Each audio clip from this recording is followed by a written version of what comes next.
Men sizga qayta jihoz bo'yicha yordam bermoqchiman. Sizni mashinangizga gaz qo'yilgan, gaz aktlari vaqti o'tib ketgan yoki siz mashinani arendaga haydaysiz, mashinaning egasi emassiz. Siz Damas'ingizni van qildirmoqchisiz, dokumentlarni yig'ib yagona darchaga olib boryapsiz, dokumentni qaytarib yuborishyapti, yoki mashinaning egasi kelsin deyishyapti, yoki dokumentni vaqti o'tib ketgan. Qayta jihozga o'zi nimalar kiradi?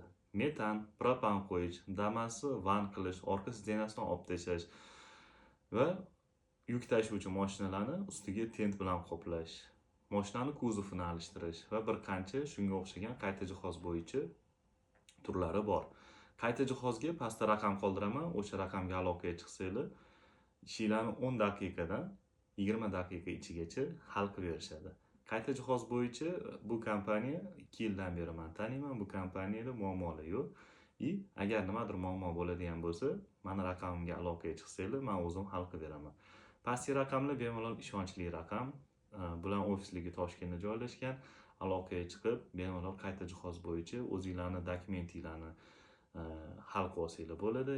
Muammolar bo'lsa, muammoli dokumentlar bo'lsa, o'sha dokumentlarni ham Xudo xolasa bu bolalar hal qilib berishadi.